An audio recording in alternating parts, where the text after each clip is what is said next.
All right, go ahead. Good evening, everybody. I'm Art Whitman, Vice Chair of the Shaftsbury Select Board. I'd like to call this meeting together at 6:30, June 4th, 2018. I think I would like to start the meeting by acknowledging the fact that Ken Harrington's wife passed away last part of last week, and our sympathies go out to him. It's been a very long ordeal for him, and so on and so forth. But I just want everybody to be aware that Ken's been a faithful member of this select board for several years. So, Our thoughts and prayers go out to Ken and his family. absolutely. Okay, conflict of interest statement. Anybody have a conflict with any of the things on the agenda? No. No, said Joe. I'm all set. I'm going to skip the approval of minutes. I've got some things I want to talk with Tim about. So, warrants. Have a payroll warrant. Payroll warrant number 24 for a total of $17,066.85. So moved. Second? Got a motion and a second for a payroll warrant. Any discussion? All those in favor say aye. Aye. Opposed? Carried 300. Where do I sign? Sign right here?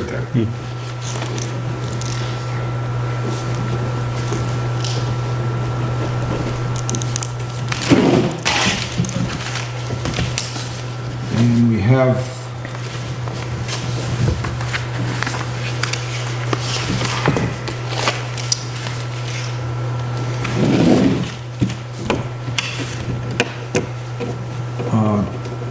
check warrant number 42. For a total of $17,313.60. So moved. Second? We have a motion and a second. Any discussion? No. Items over $1,000.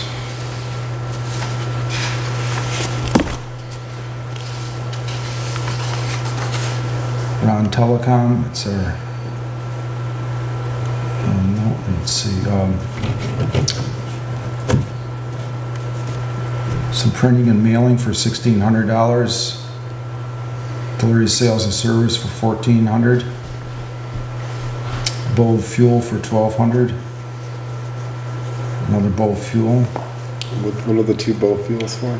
Well, there's about 4 of them here, probably different deliveries. Yeah, it's all different deliveries, locations diesel. where they drop yeah. off, yeah. It's mostly diesel at this time of year. We're not really getting anything else. And one of them's a credit. Okay. That was the propane from the transfer station tank. Sycamore Landscaping, that's for mowing of the cemetery, $3,600. So all those in favor of check warrant number 42, say aye. Aye. Opposed? Carried 300.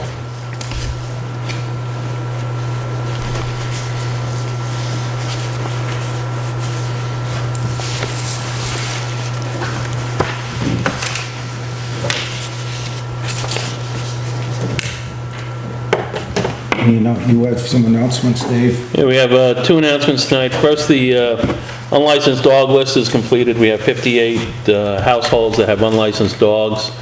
It will be turned over to the constable to be issuing warnings, and then with failure to comply, we'll be issuing summonses that will be reportable to the court. After the warning period is up from the constable, the summons will issue and there's no more recourse to the town. It'll have to go to the court.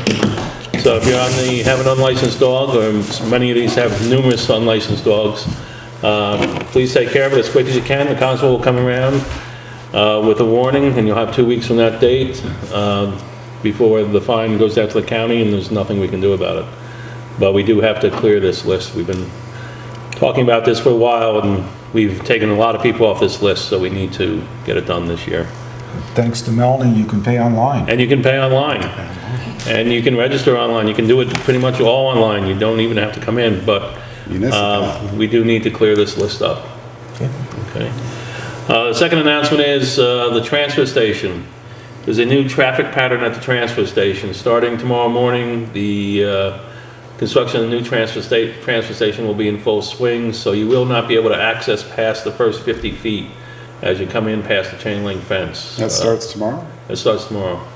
So we've set up new signage, traffic patterns.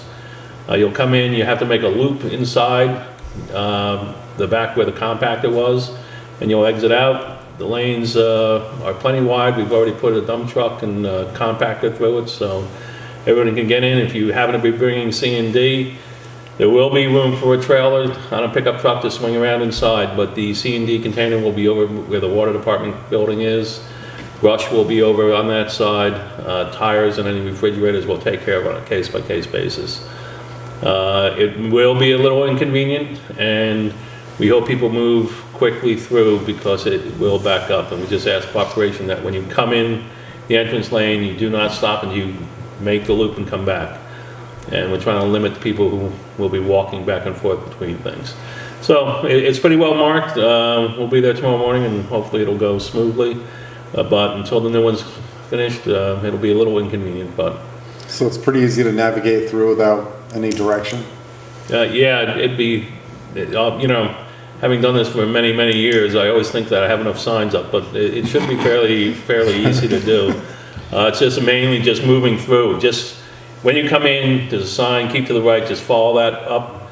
And when you see the slow and left arrow, make sure you just get up and around, because if you stop in the one lane going in, it's really gonna mess everything up. So it's wide enough, it'll work. It'll be a little learning curve and a little inconvenient at the beginning, but once everybody's on board, it should be pretty easy. Yeah, you know, you can't do things like this without a little disruption, so. That it? And that's it, yeah. Anybody else? No? Good. Public comments? See anybody from the public?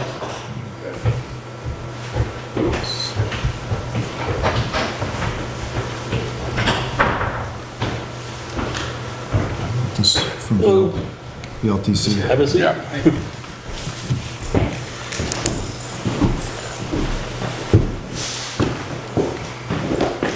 Melanie, we're ready for you. Okay.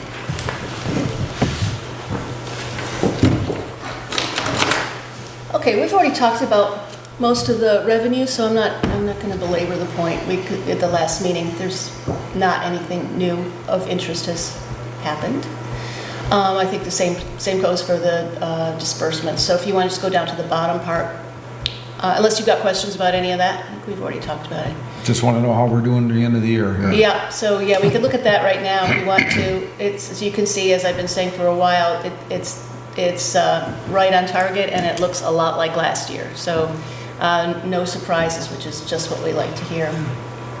So our both, as I've been saying for months, our revenues are a tiny bit behind last year. That's rounding error, and expenditures also are a tiny bit behind last year. So we're gonna end up in just like last year, which is good. If you look above that, any questions about any of that? Okay, if you look just above that, the interesting thing here is the garage bond. You remember we started out with 1.1 million. We just did our sent a second batch of invoices to them, and we got another batch of money. It's small, so coming up we're going to have a few really big ones, and then you'll start seeing that drop really fast. But so we did just get our second transfer of money from that. That's why the reserve fund number is elevated, because that number went into the reserve fund. And if you want to show the reserve, I'll show you where that landed. There it is. It's hard to read. Yeah, let me make this smaller. Yeah. Okay, so if you look down at where the garage is, we can see it, number 280 down there.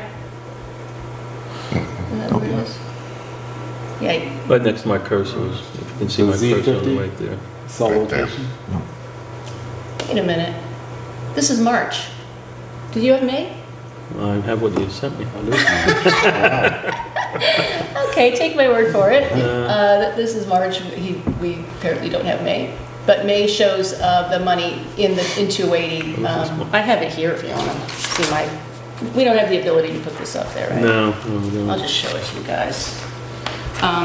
Look at the 280 line, and you see the addition of the transfer from right there. Okay. the garage 280 now. You see it there? So not on the Z cell, but the one above it? Here, I'll show you. For 36,364? That one there, Melanie? Or this one here, the Z50? This is the credit is the 59,000, so that came in, so that was that's the previous money that's going out, but here's the money that came in. It came in, okay. Did that include the down payment to, Yes, that's everything. That's what that is. Yeah, because we were waiting, everything before the first requisition to Russell, they were all pretty small. The Russell one at 48,000 approximately, that made us do the second requisition. Yep, okay. And from now on, they'll all be fairly large requisitions. okay. So the other stuff that's coming up for me in the short term is just basically finishing out the year. This is the last month of the fiscal year. So I've got some cleaning up to do. Jordan from Sullivan Powers is coming later this month. We'll get started on the preliminary stuff for the audit. I'm not going to be able to do the tax rate until I've got a grand list. And it looks like that might be delayed, which is kind of standard around here, but in the past, but not on time either. So we'll need to start talking about that, but we can't do that till we have a grand list. So I don't know what the time frame is on that, but Be as delayed as last year or the year before maybe. So we're looking at August for maybe setting that.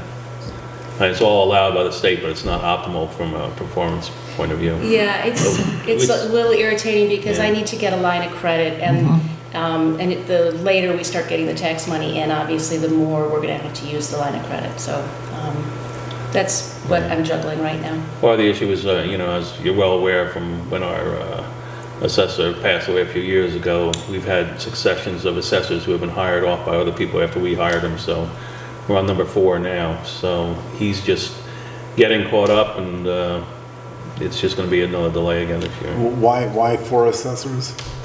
The first one passed away. The second one, we had a 6-month contract, and he moved on, was hired by the state. The third one, where it was working out great, she was hired by the state, and now we're on number 4. So we're losing them to the state. Yeah, well, just you gotta some- go, yeah. Yeah. Go Sounds among like, us. sounds like the sheriff department losing their guys to Yeah. the state troopers Yeah. and Troopers, yeah. on up through. It's Yep. a tight market, and, if you have someone who can do it, people come after them. Yep, and every town needs one. So Every there's town no needs one. competition. Mandated by law. Yeah. Yeah.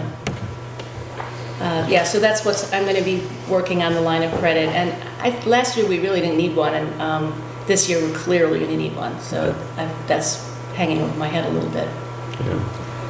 Yeah, the big one this year is, last year we didn't have a paving grant. This year we have to put out $190,000 out front in the month of July to finish the paving. So that's right off the bat, that takes up a big bit of our reserve. So I hope to have the paperwork for the next meeting, once, For for getting the line of credit. line of credit, absolutely. Any other questions? Joe? Nope.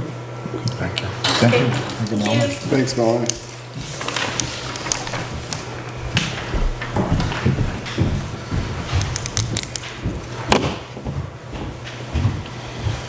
We have, next is the town insurance.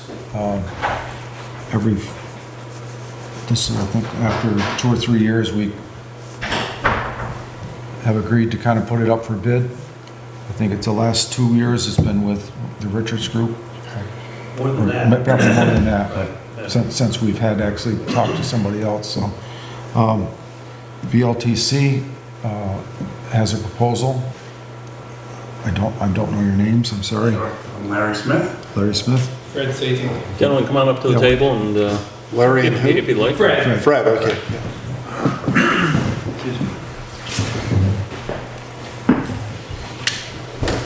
Is this their? This is their proposal. I can go anywhere on it you want. It's all in here, or you can just. Okay, sure. Well, I guess I'll start. We're just gonna kind of tag team this. Again, I'm Fred Satink. I'm the manager of underwriting and loss control for Passive, which is the Property and Casualty Intermunicipal Fund, and is one of the trusts under the Vermont League of Cities and Towns. We appreciate the opportunity to do this. I guess also, in the interest of time, I know the board meetings have a tendency to go long, so I will try to be succinct. Kind of our plan is to, Larry's going to kind of just review a couple of the coverage elements that we think are kind of noteworthy to point out.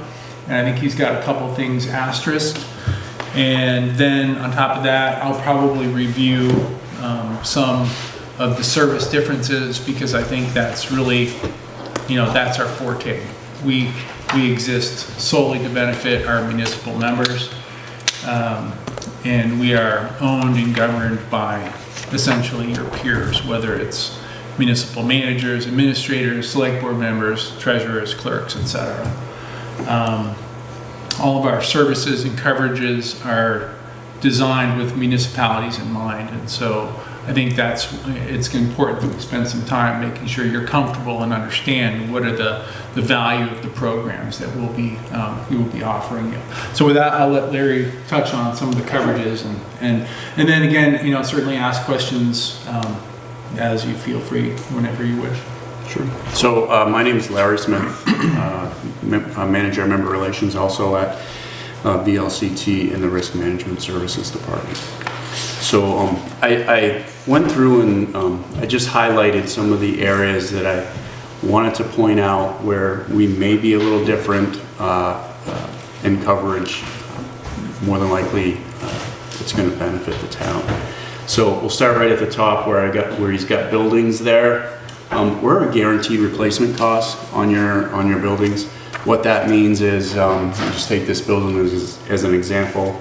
Say you have it insured for, I don't know, $400,000.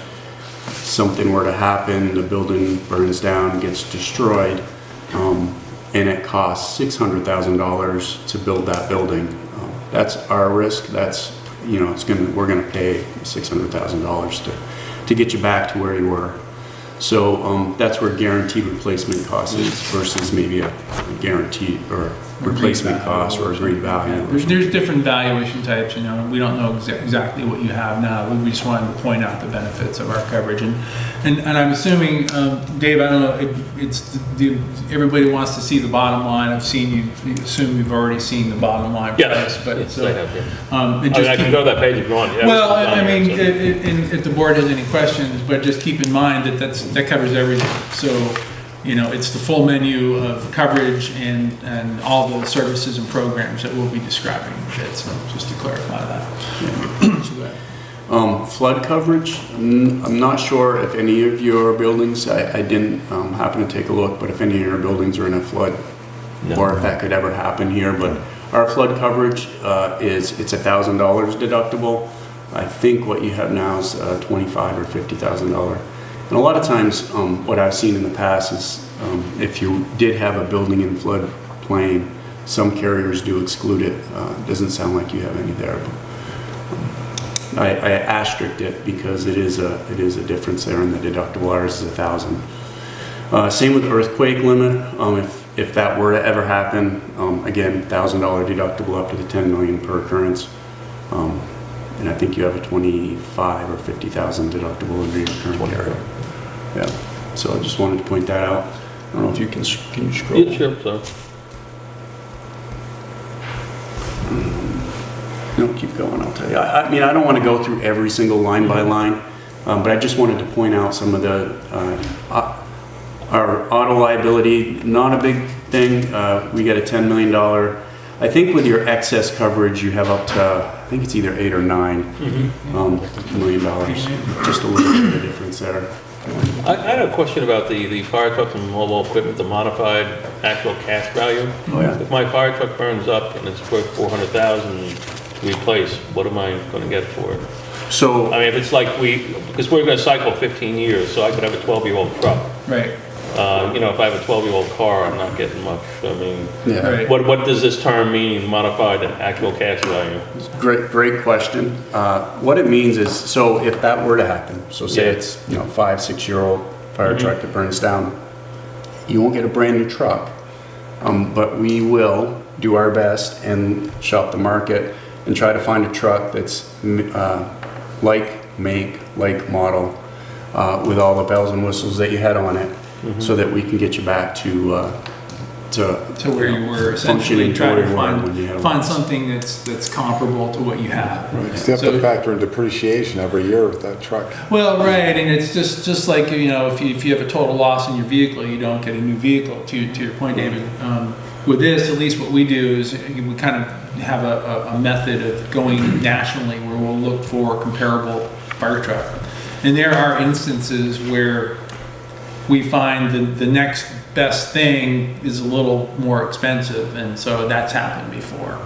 But we will do our best to get you, to match you to a vehicle that has the nearest type of value that you currently have. So in other words, you're not going to necessarily be guaranteed to get a better vehicle, but you're at least guaranteed to come out of replace what you've lost. come out of it as where you were in terms of the vehicle. So we'll actually try to find the vehicle instead of giving you money, which then, now I still need to buy a new vehicle, or you're gonna find the vehicle. We actually has ways to go out and secure that for you. We've done that in a number of cases, and where we've had total loss of fire trucks. That's just what we do. Yeah, I can think of a few fire departments where total loss, where the building burnt down with the trucks inside it, and we've gone out and took care of them. And I think if we have some of our members or competitors, VFIS, for instance, will offer different types of coverage, like a replacement cost, but there's a cost to purchasing that level of coverage, and we can provide that level of coverage if it's something that you were in fact interested. But it's a different type of coverage. It is at a greater cost. So that's always an option. And I don't believe that it's a huge expense, but it would be an additional expense for those vehicles in question. So sorry. That answers. Yep, no, that's what I wanted to know. And then, so here, general liability, again, I just point this out, and again, I think you have the, you have an umbrella or an excess policy, so you have up to about 8 million, ours is $10 million. So I just wanted to point that out. The pollution amendment, what exactly does that cover? Sure, do you want to? Well, let me put it this way. If we have a landfill, does it cover anything with the landfill? A closed landfill? Probably not. I'd have to look at the I'm coverage just document. curious. I mean, that's a good, legitimate question, but I'm not going to tell you I know the answer to that one off the top of my head. I can certainly get that for you, though, Okay. if you want the answer. Yeah. We can get you the answer. Yes. Yeah. Okay. Good question. Okay. I'll make, you can keep going. Okay, just tell me what to. And right here, public officials liability, again, it's the 10 million. Again, I think you have the Yeah, well, question on, not necessarily on this, we have a bond for the treasurer. Where, Yes. is that It's the in here? next, I think it's your next slide. Next one? Okay, because I wasn't Keep sure. going. Should be right here. No. That's the employment practice right here. Yes. Oh, this includes it, okay. So that does include, you don't have to get a separate bond. Okay. So that's not something that you're going to have to do as a Okay. town. And ours covers up to 500,000. I think yours currently is Clerks and 300. treasurers, we don't exclude anyone You don't from exclude anyone coverage, from it, though they're okay. all included. Like, for example, you probably heard about the town of Coventry Yeah, town clerk with the $500,000. Yeah. Well, it's probably considerably more than that. We did pay out the full limit on that, 500,000. So, as a matter of public record, again, I think she was a clerk treasurer. So. Okay. So, and again, don't have to get a separate bond. That's all covered Okay. in the policy. Yeah. Yeah, that's how I was not sure how that was covered in here. Yeah. Okay. All right. And the last one is, I didn't see where you currently have cyber coverage. We do not now, but it's something we've talked about, we want to get into. My question about this is rolled into on your price list, I just wasn't sure. It is. It is in here. It's all included, yeah. Yeah, so that's just included in the cost. Okay. So, for example, you had a data breach, somebody steals Social Security, personal identifying information, employees, citizens, or whatever, so that's a covered loss. And so there's coverage for that based on those limits up there. So, for instance, information security, privacy liability limit, you have a $100,000 limit there. Do you, for example, use credit cards and allow individuals to pay taxes on credit cards or for transactions? So as part of that, you subject yourselves to PCI, which is the Credit Card Institute.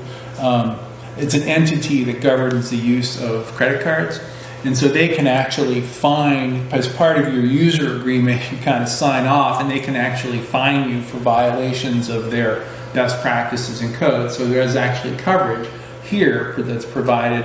If you were to be fined by them, there's up to $10,000 limit so that is covered. You've heard of extortion cases where people have hacked in and then locked down computers or systems, so now you have to pay an extortion fee in Bitcoin or whatever it is. There's coverage for that. So we offer $25,000 limit for that. Again, they're subject to some small deductibles, but you have coverage, and that's just all part of the cost, the bottom line cost. Great. Yep, that was good. So each cyber attack and extortion occurrence deductible is $1,000. Yep. So if you were attacked 5 times that week, you're looking at $5,000 in deductibles. So on the deductible, so it depends what it is. There's some of them there's a $0 deductible for the cyber. Okay.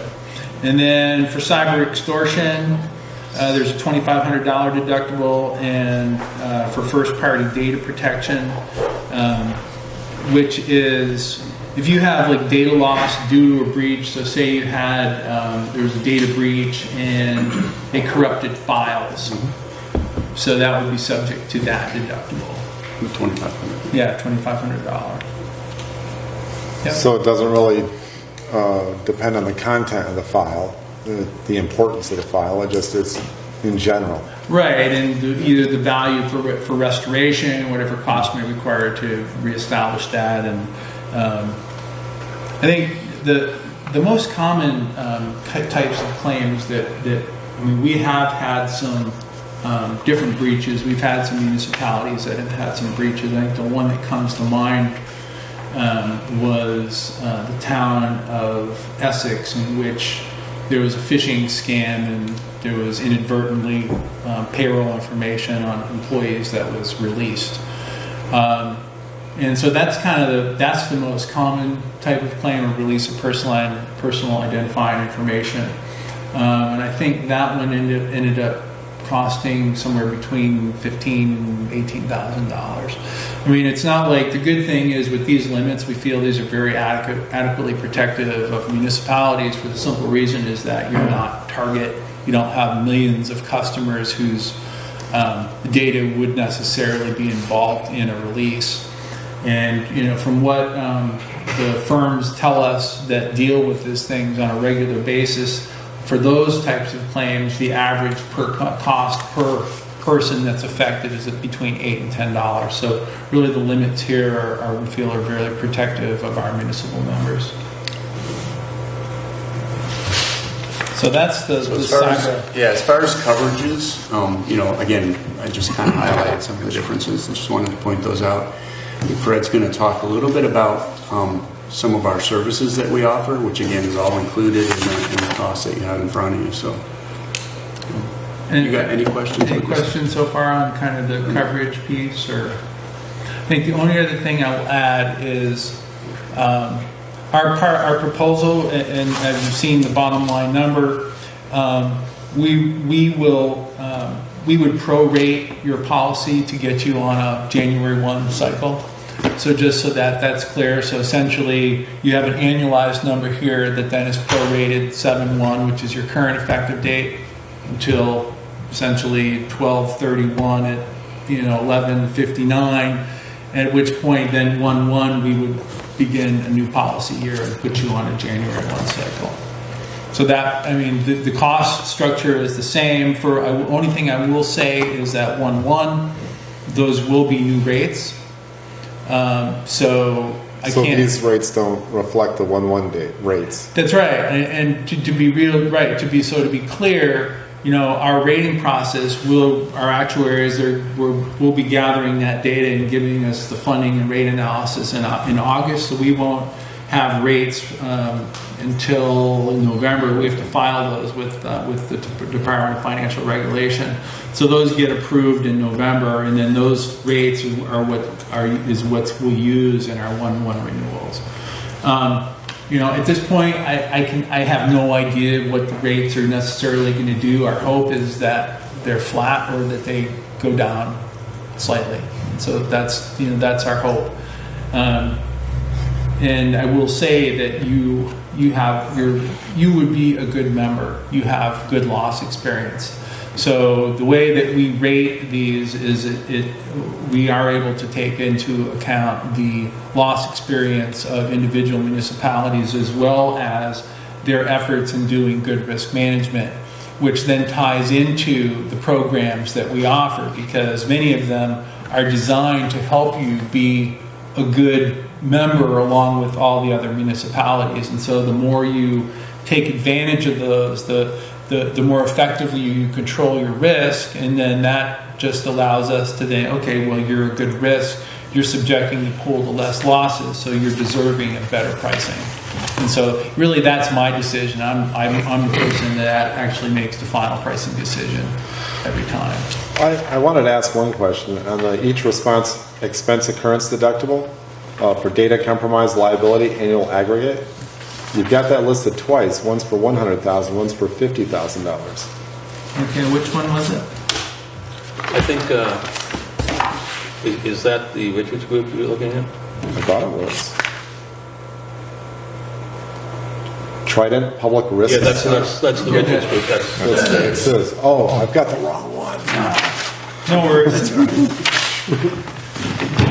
So to get to the kind of the programs, because I think that's where there's tremendous value and opportunity for the town. I'm not going to walk through. There's the page that has passive highlights and distinctions, Dave. I don't know if you want to scroll hit that. Sure. I don't know what the page number is, but It's right there. So I'm just not going to go through every one of these because obviously you can read them, but I kind of want to touch on, I think, a couple of highlights. As we said, passive, we're nonprofit, we're member owned. We're governed by your peers. We are financially strong. We have very good surplus. We're regulated by the Department of Financial Regulation. Our ratios are within the National Association of Insurance Commissioner ratios, well within, conservatively within. We just completed an every 5-year exam, in detailed examination with the Department of Financial Regulation, and that went very well. They gave us 2 extremely minor and picky recommendations, which really gave us a clean recommendation, and that is a public record. So from a financial strength perspective, we believe we're very solid. We have annual audits. We have actuaries develop all of our funding data so that it maintains the solvency of the fund. So we're very good. And then the other nice thing is that we do give contribution credits back to members. And I think as our CFO explained when we met a few weeks ago, once you're a member for a while, it's kind of like dividends. I would make it analogous to dividends. That once you're a member for a while, as years go by, we reserve monies, and it turns out that the losses in those years are not as high as projections said, then there's essentially extra money left in those years. And so we return that to members based on their longevity in the fund and based on their loss experience within that particular year. And so if you have good loss experience and then stay in the fund, the amounts of those contribution returns get larger. So that's just an added benefit. So over the time, we've returned $19.8 million to our members through those contribution credits and grants. And so, question, sure. Because it's fun. Parts of this, especially flood coverage, stood out to me. That the 50 million annual aggregate all fund members combined. So if we had like Mega Irene, and there were claims that exceeded this 50 million aggregate, would the individual members, us if we joined, be assessed for anything to try and make up the difference between the 50 million aggregate and the claims, or would our rates go up precipitously because they exceed level? It's possible. I mean, the limits we have are all based on our reinsurance. But I mean, I guess what I can tell you is based on Irene, which, they say was maybe a 500-year flood, the passive as a trust retained $500,000 of loss out of that entire mess for all the 300 plus municipalities that we covered at the time. And I think our total insured loss was probably somewhere in the, north of $8 million range. Originally, we thought it was going to be $14 million. But because of sound reinsurance structure that we have with the program, we limited the risk to passive. If we had some sort of extraordinary event where probably half of us wouldn't be here, the potential exists for, for billing members or trying to get additional monies. Yeah, that is in part of the member agreement, but we've never done it. And it's never even come close. Like I say, Irene was the most traumatic event, and we weathered that without beating an eyelash. And I think, the information that I just shared with you about our financial overview, oversight with DFR, exam results, actuarial reviews, should hopefully make you feel comfortable that this is a well-run, financially sound trust that that members like you are managing. Yeah, I just want to make it, because it's a different animal than dealing strictly with the insurance company. I just want to make sure. No, it's a fair question. Yeah. Do you insure any part of it with a underwriters type of thing, like Lloyd's of London or anything else like that? I know health insurance companies do that. They have some self-insurance, but for the very catastrophic thing, they do. Like universal underwriters? Yes, exactly. We do that for all of our programs. So we retain a certain amount of risk and exposure. Yes. And then on a per occurrence, and then on an aggregate basis. Sure. And so we have different reinsurers that we work with. We have a broker who markets those and gets us essentially the best deal, if you will. So we put it through the competitive paces, and we're working with financially secure company that's part of our own enterprise risk management process that we go through. And so having exactly that kind of structure was the thing that allowed us to work through Irene very smoothly. Okay. Yep. So also a couple of other things here just to share. I mean, our loss control staff, we have some very experienced loss control staff. So this is free service that is available to you on an as-needed basis whenever you need it. Loss control consultant in the area, actually he does live in the southern part of the state. He lives over in Rockingham, Bellows Falls area. Our staff, the experience is we have outstanding municipal experience. So we have, we have experiences in captain of volunteer firefighting, fire chief, health officer, solid waste district representative. So we understand, municipal operations. We have folks that have done this, former bushel compliance inspector, public service experience. So I think, the point is that, this is what we do. We understand municipal operations. And so we feel that it really puts us, at an advantage to really understand what our members do, what their operations are, what their sore points are, and then how we can help them. And, our approach is not one of dictating. We don't say, oh, you got to do this, you got to do this. I mean, we are your consultants, we're your advisors, and it's really a working partnership. And so, we're going to say, we believe you should do this, and here's why. And you either say, well, I can't do that, I can't afford that. We understand those are the realities that you have to deal with every day in your budgeting process. But then for that, we also have support programs in the form of our passive grants and our scholarships. So, for example, sometimes we'll make loss control recommendations that There might need to be, you need to fix the stairway because it's in horrible condition and people who are entering the town office could trip and fall and file a suit against the town. And so a grant program could actually help pay for those repairs. Or we might say, well, your fire station or your town office or your town garage is really a fire risk. You've got some flammable storage. Maybe you need a flammable storage cabinet for your flammable materials. Well, then there's the grant program can be used for that. We have funded things like signs and cones and all sorts of work zone systems for our municipalities.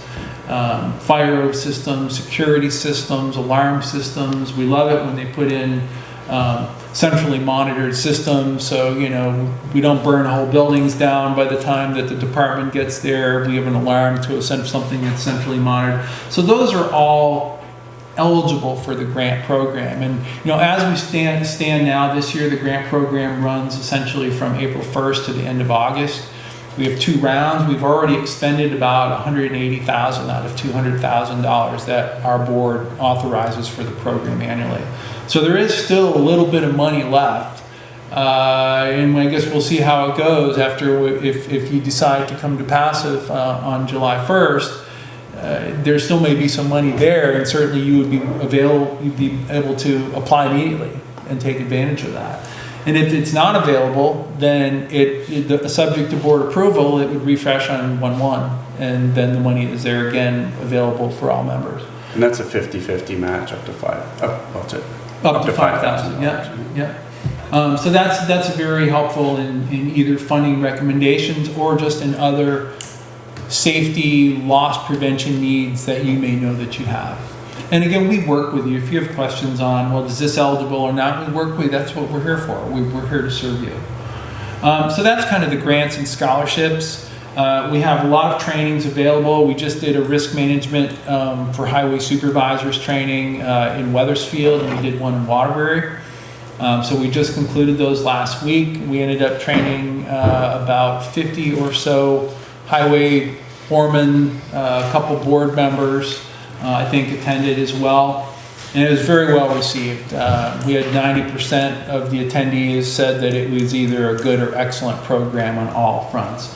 And that's where we're trying to educate our foremen. So that's all free. We can come in, do on-site training, we do flagger training, we'll do tailgate sessions with your highway crew informally in the garage on subjects that are really relevant to you and to your foreman and to your road crew. So I just wanted to touch on that. We have the free membership in the CDL drug and alcohol testing program. So I suspect that because you have commercial motor vehicle operators, you're paying to have them be placed in a drug and alcohol testing consortium. So that's free under our program. There is no cost to that. We manage the entire thing for you. And so all it simply is a matter of providing the roster to our testing vendor. We help you with that. We get it in there. They actually have an on-site mobile testing van that comes right to your location. And it's very easy. Now, our members don't have to travel to clinics. There's no downtime, no travel time. They come to you. And the beauty there is that because there's a lot of small towns that we deal with, if somebody comes up with a positive test, typically we're the first people they call. And so we're happy we field those calls. We help you through those situations, which then kind of leads me to kind of the next issue, which is the employment law referral program. And this has just turned into just an incredibly popular program where essentially all of our members have access to free legal referrals on matters that involve employment practice related actions that you may take. So for example, you're considering a disciplinary action, termination, you may have a health issue or concern in return to work, concern about how do we handle this employment issue. We have 5 firms that we work with that are vetted and highly skilled in employment practice law. They're all here in Vermont. So they understand Vermont statute as well as federal law.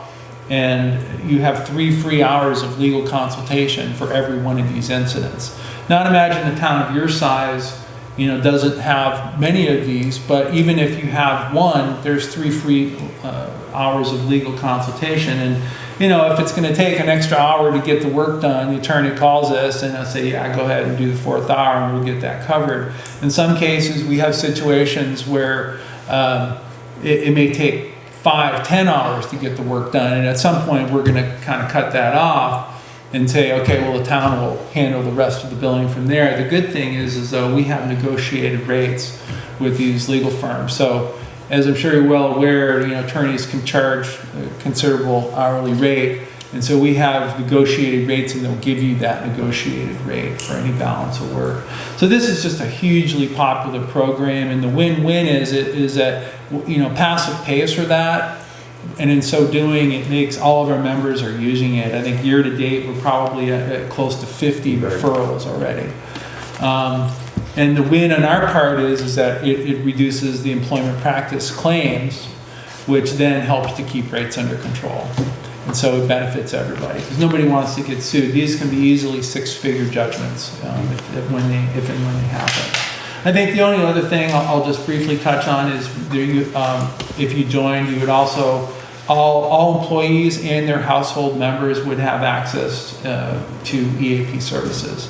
So that's also part of the package program that we provide, which is an excellent benefit. So that covers everything from going through a divorce, I'm having stress issues, my kids are having problem, I'm looking for a counselor, I need legal assistance. It's kind of all of the above, and it's a place where they can call and get a referral. They can actually get some individual counseling if that's what's needed. They'll do a referral, and free counseling is covered here without even have to put it through health insurance.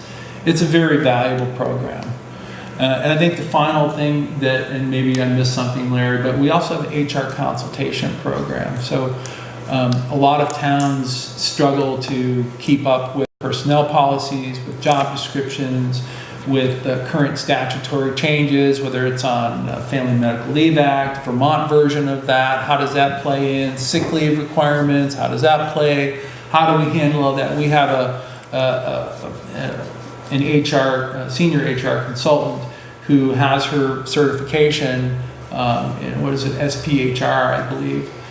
So she's certified and she's very qualified and has been working with our municipal members on these types of issues. So that's all covered and all part of the menu of services that we provide. And there's more, but I'm not going to bore you with a lot of extra details. What's, just out of curiosity, what's FSLA?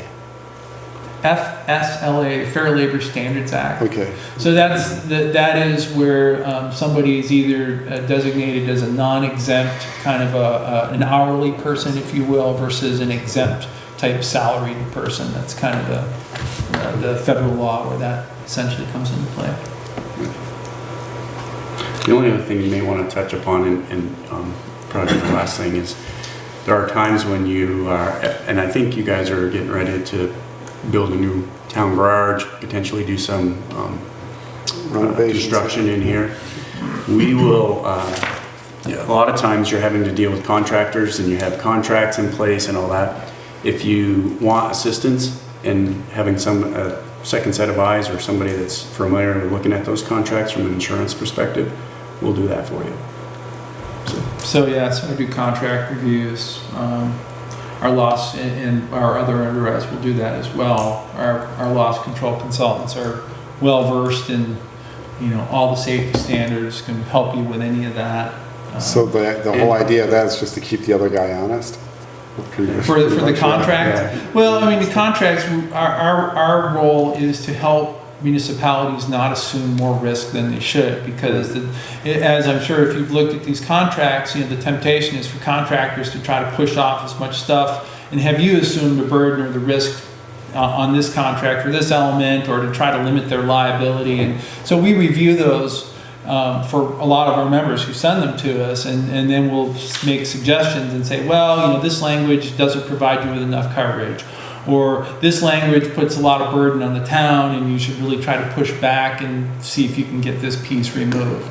So you do a review and evaluation and? Yeah, and we'll give you feedback on, this looks great, I wouldn't change a thing, or these are some problem areas, I would suggest trying to modify this language. Or, for example, I mean, we have model contract documents for municipalities. So one that's like for a smaller type contract. Another version is a much more extensive contract for larger, say like a full-blown highway maintenance contract or something like that. Because we have a lot of members that contract for a small range of small services that they have in their towns all the time. And so we've got built into those, what are the ideal insurance limits and things like language to make sure that the contractor agrees to comply with all VOSHA safety requirements, and that they have proof of workers' compensation coverage. And there's like payment terms, and there's other language in there that's really designed to protect the town.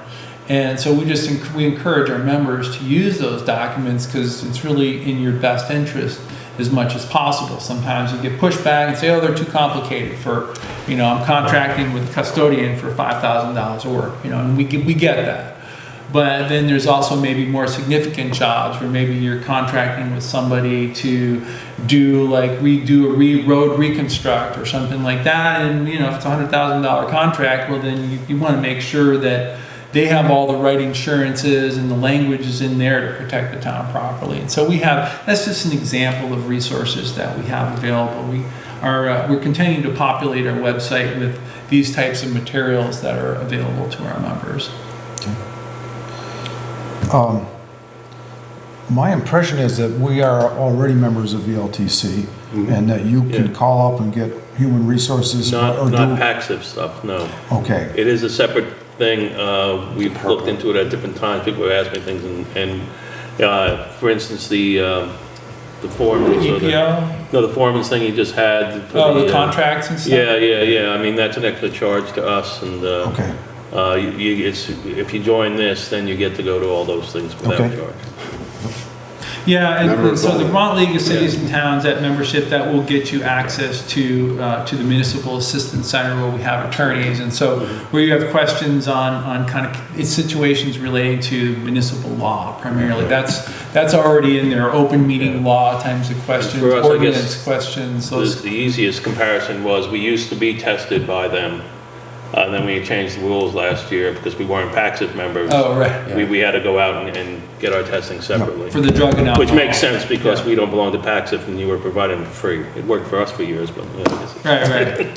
So our Municipal Assistance Center also offers lots of trainings around the state. They do the Select Board Institute. They do, they got one coming up tomorrow, the VLCT HR compliance or something like that.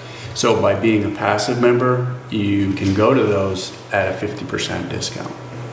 Yeah, it's reduced charge. So, so essentially, that's kind of the summary of the services. Just trying to think if there's anything else that's in here. Yeah, the only other stuff that's in there, and it's more about the services that he talked about. There are some, who your loss control person is. You'll see his picture in there and a little bit about him. The claim staff, it kind of goes over who those are. They're all Vermont residents. Who they are, if you ever have a claim, who you'd be dealing with, you can see the picture. Yeah, folks that are immediately accessible to you. So that's one of the beauty of doing business. We're all in the office, and it's not like you're calling some out-of-state insurance company somewhere and having a hard time getting a hold of an adjuster, or need to work through your broker in order to do that. You can come direct to us, and you can talk to the horse's mouth directly. Instead of somebody from India. Say, well, Hello, my friend. we are here to help. This is what we do. So all I would say, I think, in summary, is that we appreciate your consideration, and we know you have a long-term relationship with your agent. But that said, I believe that we have some outstanding programs to offer the town, and we would certainly love to have you as a new member. Good. Excellent. Yeah. Okay. Thank you. Yeah. Excellent. Thank you, guys. Did you want us to stay around in case you had any questions afterwards, or are you It's good? entirely up to you. Because we're happy to stay in case. So you're very, very I informative. think- You've just yeah. given us a wealth of information, Yeah. and it's, I think we, just with clarity, we won't be voting on this tonight, so that we Right. might be sending follow-up questions that we would send to both of you. Okay. If we need a further explanation on things. Sure. That's correct, I got that right, the board is not Yes. going to vote. in all on it, fairness, yeah, we're two men so- down, Yeah. so, Yeah. Yeah, we're two people down. Gotcha. Yeah, No, that's fair. Sure. Happy to. Yeah. okay. Great. Well, thank you. We appreciate Hey, thank the you so much, opportunity. you guys. Nice to meet you. Extra copy, or you all I set? have to be, they all got electronic materials.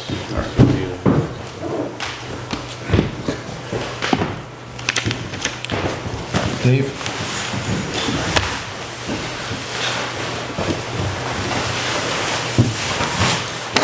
Evening, gentlemen. Good evening, Dave. Thank you. Have a good evening. Let me start out, David, with this one. All right, I'm right there, page one. Appreciate the opportunity to review this with you. The League's a well-organized organization, there's no question. The decision you have, to some extent, might be based on the fact that you want some local representation, which we do offer. We don't have the bells and whistles that they have, but hopefully our insurance program touches most of the major bases for you. It sounds like a lot of fluff, you know, that they whip up, but it's, yeah. Okay. Be that as it may, if you scroll there, David, thank you. This is our property coverage. Our coverage dates are July 1 to July 1, so you would know what your premiums are for the next 12 months versus having a 6-month and then not knowing what it is for the next 6 months, which is true with the League, as he mentioned, because it's a common effective day for everybody. So it's a bi-yearly. So ours is 12 months from 7/1. With these gents, you'd be roughly half of whatever they showed you up till January, and then it could be a different number from January till next Are January. most towns It's always another July? one. Right, yeah. Are most towns July? Most towns in the state belong to Paxiv, Which, which is VLCT's. yes, but They're all on the same calendar they are. town budgets. Budgetary, almost everyone, I'm gonna say everybody, but I don't know of any town that's not on a fiscal year, July to July. Yeah, like we are. Yeah, like we are, So it yeah. would potentially add a budgeting challenge. Yes. Mid-year, you might have a change in that. Okay. We have a blanket limit of the 3,184,000 and some change, 1,000 deductible. We do offer replacement cost coverage. That limit applies to all town buildings and contents. The League does have a guaranteed replacement feature, which admittedly is pretty nice. But we're hoping that our limit of 3.1 would work for you for any of the town properties, the buildings and the contents. The flood and earthquake we include at that sub-limit. We do have higher deductibles on that. Nothing is in the floodplain in the town, which is good. The ordinance coverage means that if you have a fire here in Coal Hall and you're rebuilding and upgrading, which happens a lot, we could provide another $500,000 for you for building code upgrades that would be mandated with the codes as you're rebuilding something. So that's included in our plan.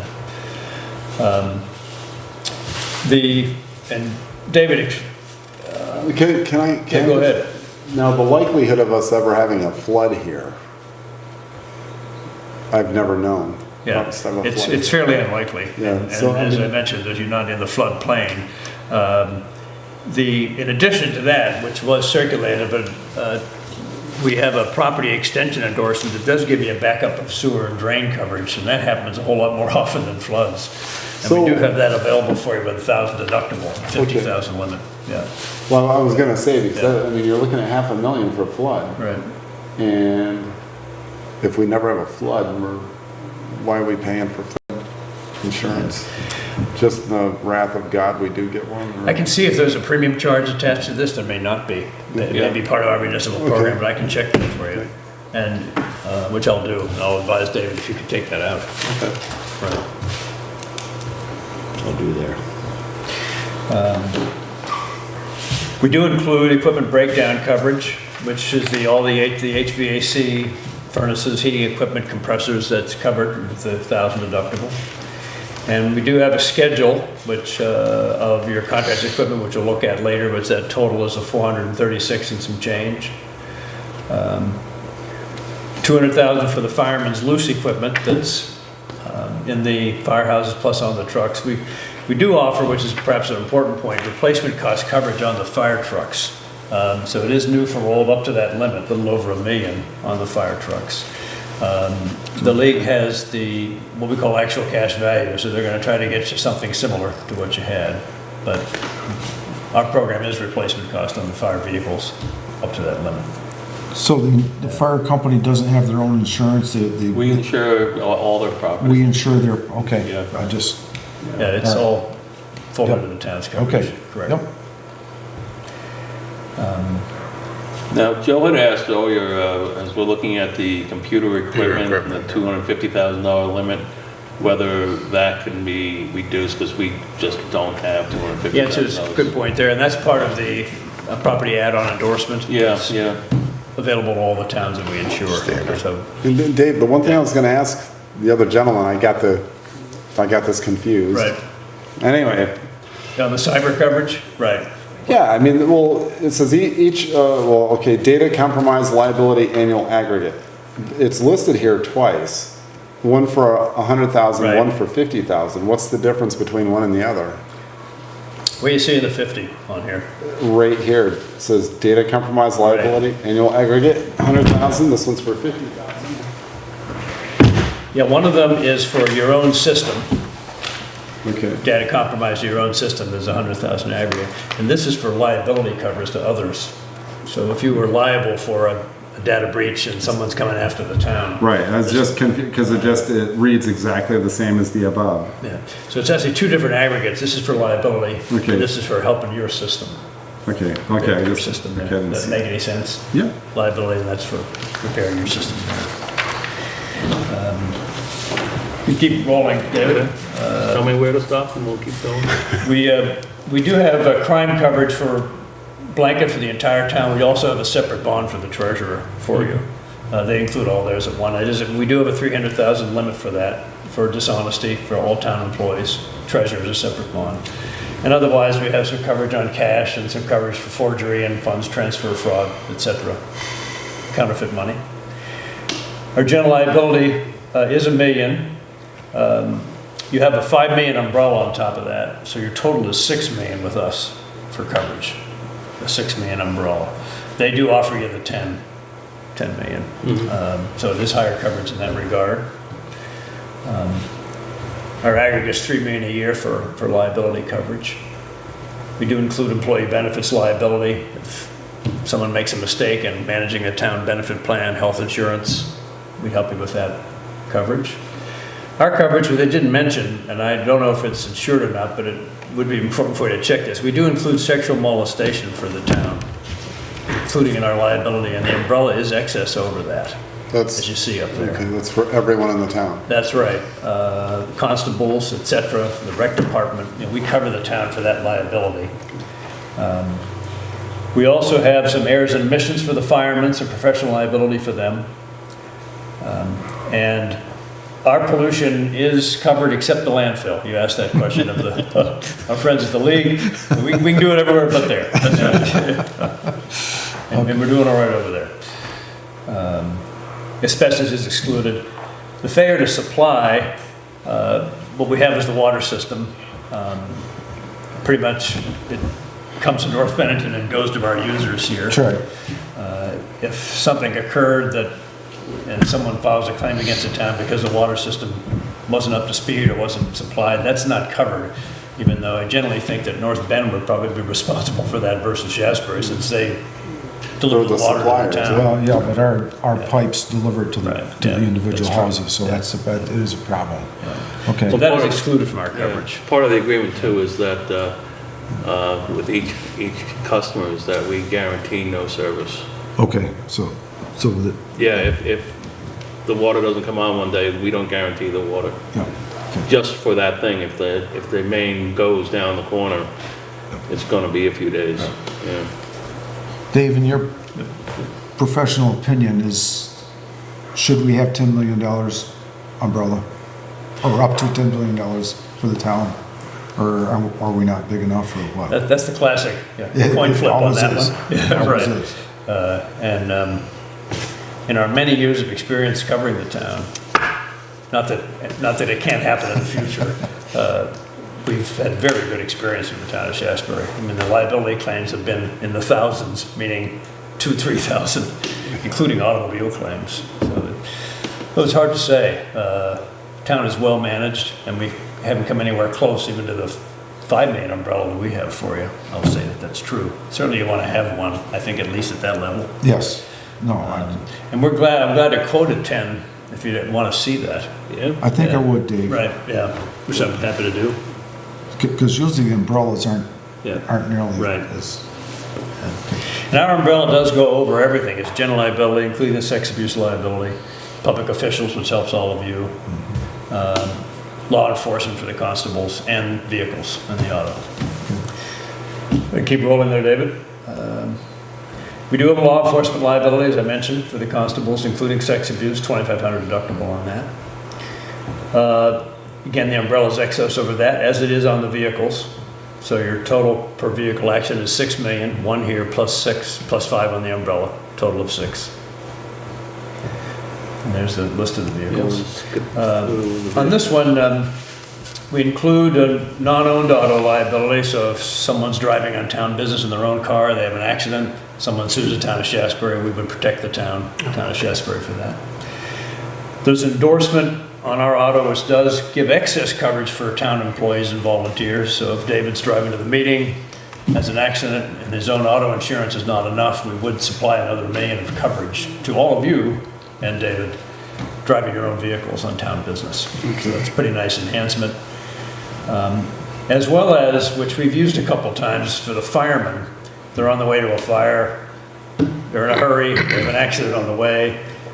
We can provide up to $5,000 for them to take care of a collision deductible, or if they have no collision, at least they'd have $5,000. Yeah. So that's a little bit of an add-on for our auto program on the liability for all of you volunteers plus the fireman's coverage. There's our umbrella, which is 5 million, and it's excess over everything else that you saw there. Workers' comp, town is doing very well, workers' comp, which is a tribute to David and the staff and folks that are working on that. Your mod is now 0.88, which is excellent. So you're getting a 12% discount right off the top for your lack of claims. And you see it's gone down 10 points from the year before. So that's a very nice effort on the part of the town. There's the payrolls we use for the town. And we mentioned the public official liability. And employment practices, that's covered, which is wrongful termination, sexual harassment in the workplace, hiring discrimination. We do have, which is, and we'll get to the cost page, I'm not sure that they quoted on this, but we have an accident policy for the rec department. And so if there's someone that's gets a scrape or a bump down there, and they think the town's responsible, we have some modest coverage to take care of that, which would apply without having to determine that the town is negligent or not. Okay. So we had that 10,000 or 25 for accidental medical and even a death benefit. But it's there to pay for stuff without no questions asked instead of trying to determine if the town is liable for something. And it's true that the organizations who use the park are all separate from the town, Little League and et cetera. But it gives the town a little bit, some assurance that we can help there if that happens. And then we do have the separate bond for Melanie. Just go through the floaters. Yep, and that's the list of, so I didn't even see their quote. How close are we? You are pretty much within 1,000. All right, so that's our number. That 48 includes near the bottom, the $800, which is a recreation department coverage. Which we have been getting in one form or the other, Right, so we continue with if you that. take that out, it's 47,321. And I don't think they quoted that. I don't Right. believe the group accident was in there. Right. Their treasurer bond is rolled, well, their equivalent of the treasurer Right. bond is rolled in. Right. And the big difference was because we had your cyber is an add-on to this. That's right. And theirs is rolled into the Yeah, that price. is true. That's where I came up with the $1,000 difference. Yeah, they have the cyber included. We want to keep rolling. And I just showed Joe the coverage of the cyber. The plan that we have includes another $1,800 if you want that for the cyber. Now, I also would have more options on cyber than this. We have several markets for cyber liability. And we hope we continue insuring the town. And if we do, I'll market that a bit, which means you wouldn't have to accept this cyber quote. I might be able to come up with a better one, even for better coverage. I think I can, actually. But I want to at least throw a cyber number out there, but we probably can improve on that number. I wanted to ask something Yeah. on the cyber thing as Right, well. yeah. They were saying each response expense occurrence deductible is $1,000. So like I had asked those gentlemen before, if we were hacked 5 times in 1 week, does that mean we have 5,000 in deductibles? That would be true. know, They'd be different So if occurrences. somebody wanted to put us in the poorhouse, they could hack the yeah. living daylights out of us. Good point. Well, a good part for us, though, is because we have so much of this running off-site, that some of this, I think, deflects onto the providers of our servers. Meaning, Yeah, oh, yeah, up the street. their firewalls. Right. that's Yeah, I mean, that's an interesting concept I hadn't looked into, but, we have a service that provides our backups. And of course, all our financial system, including everything I do, everything the treasurer does, is all backed up through NIMRIC too. So there has to be some So it's coverage on that too. Yeah. That's Okay, good, good. good to separate Good yourself to on know. that, some of this Yeah. is true. What I will do for David, I'll give David a couple other options to consider on cyber, in addition to this, as well as a 10 million umbrella. Okay. And I'll see if we can take the flood out of there too. So those are some general thoughts on that, and if you want to keep rolling, David. Sure. That's our statement of values. Oh, well, we can go Yeah, past that, okay. Sorry, let me Yeah, go through keep that. going there. Do you want to see the statement of values, David? No, that's fine, that's all of the buildings. Let me take a look, and I did share with you some of the risk control, Okay, go through that. Okay. and we'll talk, I'm going to talk about that, I'm going to roll back, go ahead. Here's some thoughts. So on the risk control, our program does offer this, and they are available to do on-site reviews with David, talk to your guys. There's a chat room that David can take advantage of, asking questions, including employment practices coverage, like they mentioned as well. And free programs on many, many things, auto safety, etc. So that's all available, which I outlined for you here. And I have looked through their site, and it is pretty comparable. So if you want to roll back, David, and here's a couple things that, and you may want to follow up with our friends at the league on this. We did discuss, or you did, the assessment, meaning fully insured plan, which we offer, versus a self-insurance plan. Now, it's true that the league is well established, and they've been around a long time, and I think they're very well organized.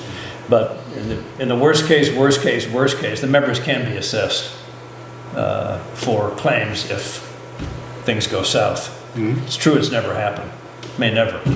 And honestly, I hope it doesn't, for the members With that the have their- possibilities there. but that is a distinction between a fully insured plan and one that is not, a self-insurance plan, that they have. I didn't see this in their proposal, but we offer uninsured and underinsured motorists, and that means that the town guys are driving a truck, teenager who has very low limits or no insurance slams into them.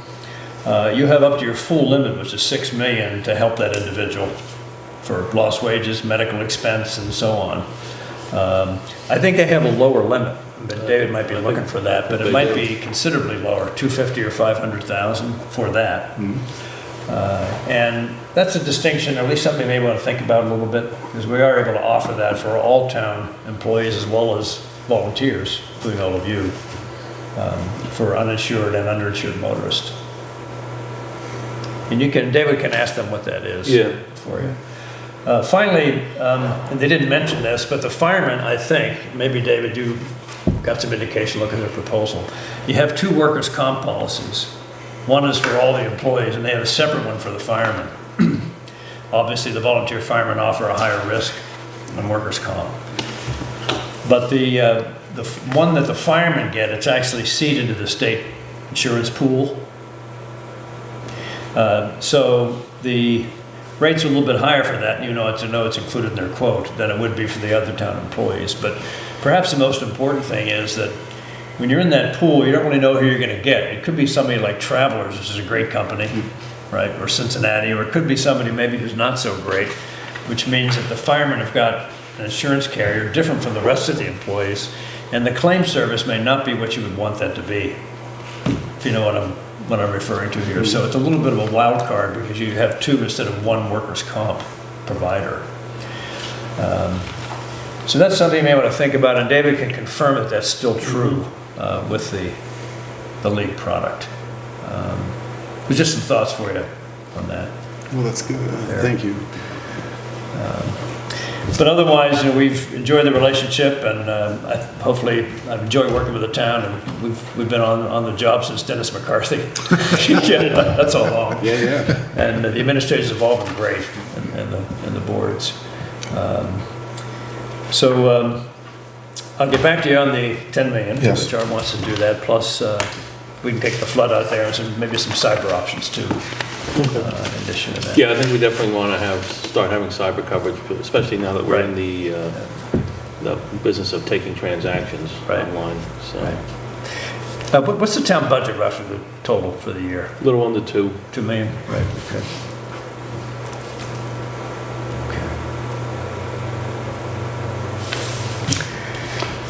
Be good work, and thanks for the opportunity. So, Dave, Yeah. can I ask you one more question? Sure, go right ahead. Electronic media liability, can you explain that? Well, you have town has a website. Yes. It's a nice one. You do have some liability for having stuff up on there, or Okay. media liability. Right. Someone thinks what you put up isn't right, libel, slander, that kind of stuff up on there. Unlikely that would happen, but that's included. Because that's the town's media is that, for you now. Okay. You don't have a radio station or TV station in town. Not yet.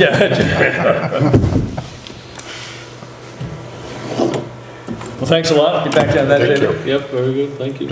Dave, thank you so Yeah. much. Hope Tim's okay, and the other selectman, Ken, I'm sorry to hear about Ken's wife. Yes, Ken, Ken's been through a lot. Yeah. Tim's daughter is doing a Music recital or something. music concert, last one of the year, gotta see it. Well, it's all right, families come first. That's right. Yeah, that's right.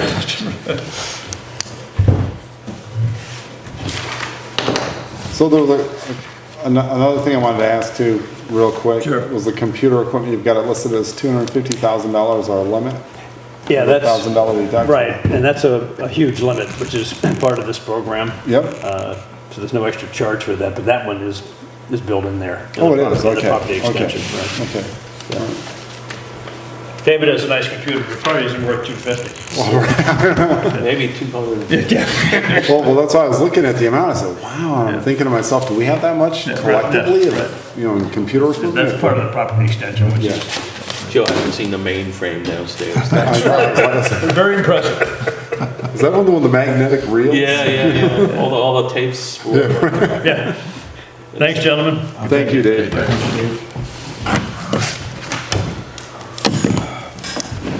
Okay, road reports, we've got a couple things we've got to do under that. I have a couple of things, let's see, that we need to go through with that. First, I have yet another grant. I need the board's approval to sign and send this back. This is a $20,000 Better Roads grant. This is for work to be done in fiscal 19 that includes projects that we've already scoped out with the state engineers on Cider Mill, Cold Spring, Holy Smoke, Murphy Hill, and West Mountain roads. This is all, again, part of the hydrologically connected road networks. This is similar to the grants and aid well, it's different than the grants and aid project, but it's another thing to work on these roads. These are all planned and approved projects, and this just allows me to get the money starting in July. We've already been approved. We've already been approved, yep. All we have to do is get the money, and then before we start, we have a meeting, and we move on from there. But these are 5 different segments that will do everything from putting in bigger French drains, the wider ones like stone pillows we were doing, the top of Holy Smoke where that little pond is, and the culvert is like at the wrong angle, and we're going to take that up. West Mountain by the apple orchard, we want to put in things down there. And the bottom of Murphy Hill, we have a spring in the middle of the road, so again, it's just moving it across and then back over to the field. So all these have been approved already, and we just need to sign it and get the money. Okay. We're set to go. The other... So we need a motion on that? yes, if you make a motion, I'll just sign this, and then we'll go. I'll move. Okay. Second? So we have a motion and a second to, Sign sign. BR 0523. so said. Any discussion? I just wanted to say, ask you, Dave, now, Yeah. you said you're gonna move a spring? Was it Murphy Hill Road, you said? Yeah, there's a spring, like right in the travel lane on the east side, right at the bend by Sally Gannon. So all you do, you can't move it, but you can, by putting in Redirect a it? wide stone pillar, you can collect the water, give it an easier flow path Mm-hmm. to the ditch right there, and then it will follow down the ditch to an existing culvert that goes back across the road. It's, every winter, it's really sinks in there. Yeah. And, I mean, you know, you can't move the spring, but you have to try and Redirect the flow of the yeah, water? and if you make it wide enough, it'll collect the water. You know, water goes to the easiest route, so you just give it the easiest route out to the side. And we've talked to the homeowner, it requires taking some trees down on the bend to provide more daylight and push it over a little bit, so, Dry it up a little bit. we're ready to go with it. Many of these projects, just like our Tinkham Road project, which is being done now on a grant and aid, these projects will really be done, I know fiscal 19, people think all the road projects will be done in the summer. Well, these will be done next spring, most of these. Some will be done this fall, but they'll be finished by next spring. And then we'll be reloaded with the next grant to do these. So I expect to get these fairly regularly. I already have the next one in the pipeline for grants and aid, which will be another 17,000 or so to continue this at the next spot we find. And we're just using this to address, Tinkham is a more interesting problem. For the grants and aid, they were looking for something like that. But a lot of these will be taking segments and going, this is bad all the time. So we'll take the grant and then fix that area. This addresses the worst parts of everything. So we have a motion and a second, and no other discussion? All those in favor say aye. Aye. Opposed? So that carries 300. The next item we have, I'll give you some updates, is the voting on awarding the East Road paving, which as we remember the last meeting, we opened the bids, they've been circulated. We have the bid from Springfield for $167,298, and the bid from Bowden for $177,596. We're 10,000 apart, huh? 10,000 apart, and the bottom, basically, Bowden is $10,298 more, and that provides $50, 50 tons less material than the Springfield bid. So it's just a bigger package. The bid's the same to each party. Each party is responsible for the same amount of work. So it's just a $10,000 difference, and of course, this is a state grant, so 22,000 of the 10 is on us, but the 8,000 is on the state. So it's from using a local thing like we have in our purchasing thing, for a few hundred, a few thousand, but this is going to be a lot of money. And to back that up a little bit before that, you were saying something about the cost of the material? Was that what we were talking about? No, that was Tons of Oakland material. was, Oakland was gonna put more in. Yeah, there's more in, but you are correct. The price per ton for Bowden was like for the base course was $60 per ton in place, and for Springfield it was $54.50 in place. The top course for Bowden was $62 in place. The top course for Springfield was $55.50 in place. So there's significant differences in the material quantity and placement. And Springfield was providing more, And more, yeah. and more tons. More tons at a lower price. At a lower price.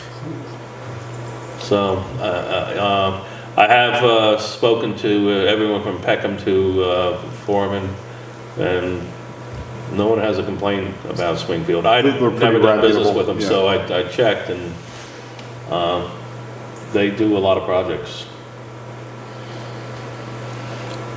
I'd like to use local, but that's a lot of money. Yeah. It's a lot of money, and the impact for us beyond that is by using Springfield, it's about a $190,000 project. By using Springfield, I have $22,000 for putting our culverts in, tree work, and other things. If we take the higher bid, that's gonna cut that down to $12,000. Well, they're obviously giving us more value than, was it Bowden is the other? Well, Springfield is bringing it in at a lower price, there's no doubt about that. I don't know if that's volume on their end. They might have I mean, you know, they're big. Yeah. Some of these companies have an probably is awful lot of volume. equipment that they can move around and mobilize quickly and keep moving. There's a lot of factors that go into the price. I mean, I've never been disappointed with Bowden's work. It's not a question of quality or anything. It's just, this is downright money. No, they've been excellent. Yeah. One of the bigger factors is the final grading after the bow magging. It's critical that because you don't want to use blacktop to fill in holes or to create the crown. Yeah, it's always been, the final grade is what makes the road, and that's always been dealt with as we're there, because the bow mag goes first, and then you're supposed to flatten it out. A few years back, it was that we would be trying to do it, and it's a little finesse work. Yes, you know? absolutely. It's just different, you know, so you have them do it. Okay, so now did you understand that could be some extra money? It's worded exactly the same in the contract, you know, it's the same contract. We have always dealt with Bowden on that, asking them to do it. And do they do it, or do they get paid extra? Well, it's extra to do it. It's extra, okay then. Yeah. Hopefully Springfield will be able to do it. Yeah, I can't imagine they can't do it. Okay, all right, I mean, yeah, can't imagine they couldn't do it. all right. So we need a motion to Yes. accept Yeah, or to award the bid to to Springfield. Springfield. I'll move that we award the contract to Springfield. Second? Okay, we have a motion and a second. Any further discussion? All those in favor say aye. Aye. Opposed? Carried 300. Well, just a quick update again on Tinkham that's going. There will be road closures on Tinkham Road next week. We have to put a culvert across the road, and we may be dropping 3 or 4 trees there next week, but that's not for sure yet. But the closing for the culvert will just be one day. Weather and the staffing make it impossible to say which day, but they will be closed for one day. Okay, The other thing I just want to bring up again for the board to consider, I'm suddenly getting a lot of $10 checks for an excess weight permits that we have not done here. What kind of permit? Excess weight permits, so like Valley Crane and all these other people are sending me these checks. The state has a law where you can send an application into the town and get an excess weight permit for $10. And then So if your GVW's. oh yeah, we're talking, you know, heavy vehicles. Yeah. Everyone from M&M Lawn Care and Trucking to Crane, Valley Crane, Herman Construction. Big equipment. Yeah, and the last one was ABC Supply Company.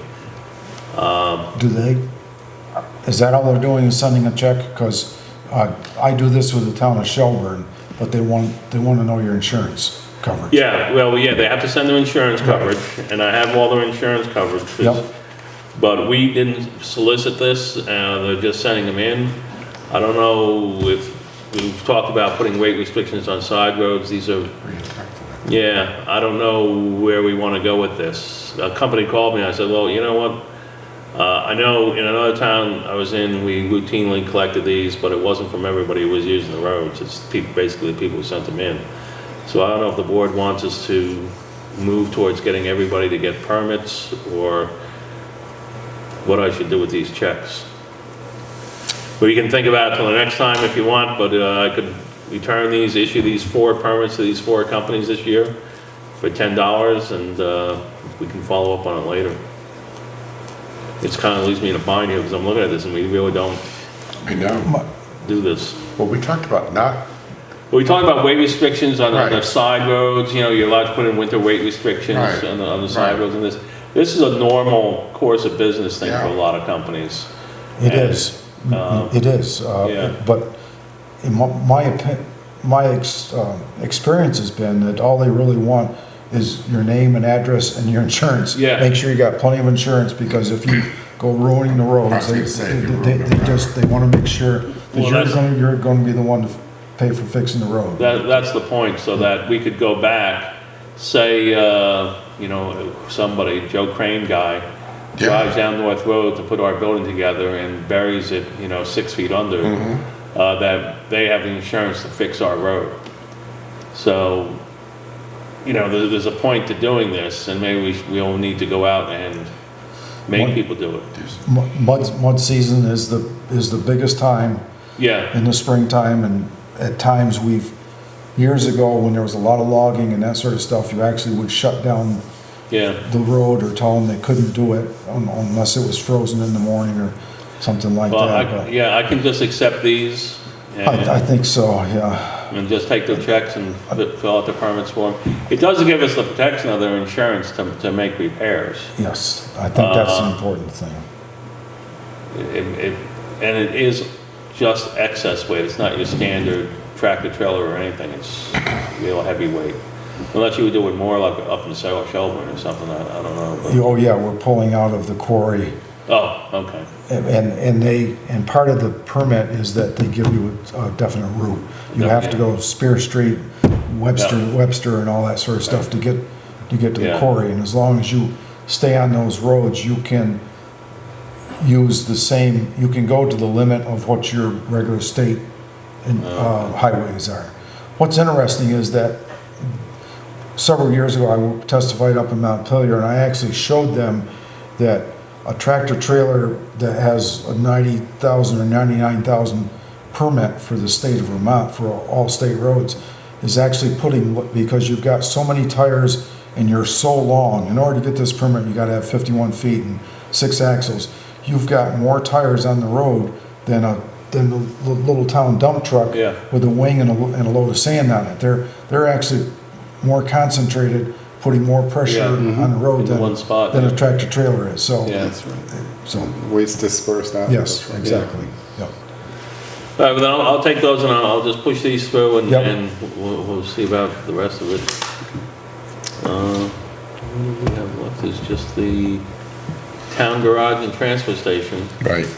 Just, while we're talking about the roads, I still would like to have you, or maybe you Yes. want to get an engineer in here to Yep. kind of explain to us. Yeah, about the different materials and how to make the base and everything. Yeah. Yes, mhm. If we're gonna start spending a lot of money, and we're spending Yeah. a lot of money. Yeah. I think we wanna have an understanding of what's Okay. best, okay? We'll get that in, yep. Thank you.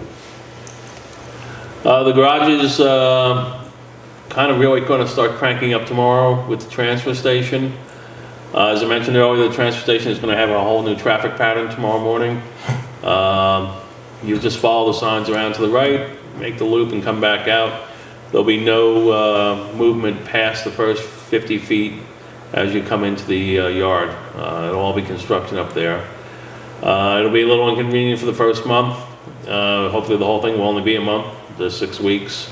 But there's no way to do any of this without a little something's inconvenience gotta be here. moved. So hopefully people will keep moving along and keep that area open. There's actually a larger area now when you swing around to unload than there was before, but it's really going to be up to people to move because there's a pinch point between the two buildings, only one car at a time. There's just two 10-foot lanes and It's that's gonna bottleneck that's it. on a busy day. Well, it is going to bottleneck. That's why people need to unload and move along. But people will adjust to it as, again, because I put Jersey barriers up too at the beginning so that no one tries to cut around the line and go up the wrong way or anything, because I've seen that happen. Is this Mr. Weaver's part of the project? Yes. Yep. And the rest of it is moving along. We're negotiating different parts of the building. We've eliminated a couple of things, putting in the staircase, the second staircase, which was a code option. We took a $9,300 credit on, we had these big fans that were actually for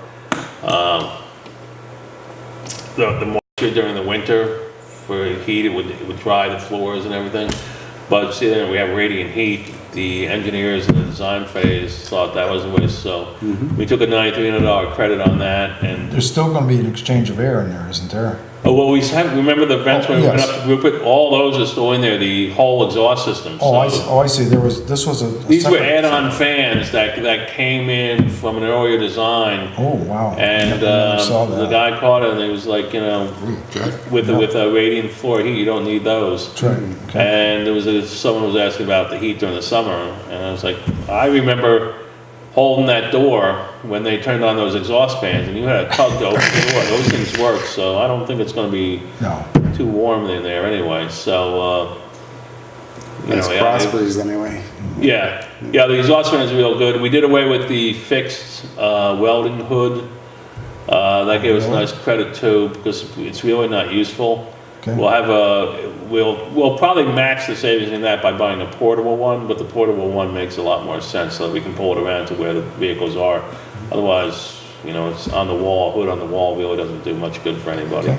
Yeah, you gotta bring your work to it versus. Yeah. To the and work, Some of the yeah. trucks are kind of hard to cozy up to a wall. You gotta be careful. Okay, Makes sense. And that's about it. They're still in the final approval procedure of the design phase of it, which is the internal mechanical and electrical things, but it's progressing along. We should have the finals in a couple of weeks for our final approval, and then it'll just go to fire safety and wait for the permits to come out. But you know, remembering that in the schedule, the building isn't supposed to be started really till August, so. We're actually ahead of schedule because we're already doing the transfer station a month and a half early. Good. So it'd be nice to get that settled and done. I think that might be about it on it until the next time. But there will be changes, and we've set it up so that when the new one's done, we're gonna need a week to move things around, and then it'll work out smoothly. okay, very good. All right. I think Anything else? that's it. The action items, I think, are, Most of the insurance, getting back the to some insurance insurance, people are gonna get back to you. to me, and I'll get it around to everyone. Get around to everyone, Yep. and keep working on an engineer to talk to us. Yeah, we'll have that in, so we can go over that stuff, and I believe you wanted to have an executive session? Yeah, yes, I would. But you've got the note down now, Dave's gonna be getting rid of the flood insurance, right? He's gonna look into it, Into it? you know, and the thing, part of what I think he needs to look into too, even though we have remote risk, to say the least, you know, sometimes dropping that can affect other things. I was gonna say, you know, I'm So, kinda, it's a fairly minimalist policy, but if we drop it completely, I'm just looking to shave some fat, that's all. But yeah, yeah. like with the computer thing, I mean, when I was looking through all the computer protections, Yeah. I'm going, oh my God, it's overwhelming. It's like, really? You can't condense this into one package and just. But a lot of it, like you said, is just because these are the limits that Yeah. they just set, they're just large limits because, I mean, we're a small entity, but for some bigger places, that wouldn't be that much. And I'm not saying we're getting cyber attacked every week or even a year, but I think my point was valid that if you have $1,000 per occurrence and you get nailed 5 times in 1 week, there's $5,000 out the door. Yeah, there's the argument that a continuing attack is one attack. So, I mean, you'd have to see how each one shaped I up. read to be per, 5 separate. yeah, 'cause it says Yeah. per occurrence. it'd have to be 5 separate though, I Right, would assume. right. But I'm talking about 5 separate entities as opposed to one person attacking 5 times. Yeah. Well, it'd That still would be an be- occurrence, right? No, Not it's one necessarily, occurrence. no, not Yeah. necessarily, no. It's one occurrence if one Yeah. organization is targeting you. It's 5 occurrences if 5 different organizations Yeah. are targeting you. I would think that would be Yeah. the distinction. Because once someone locks into your system, they can ping on you constantly. Yeah, And each one, yeah, that would be great for the insurance companies, because they'd be like, oh, that Sure. was 500 Oh, yeah. occurrences, and, you know. they Get start on planning their that own. Yeah. vacation at Yeah. Tahiti. You know? Yeah. The scariest one is the ransom ones.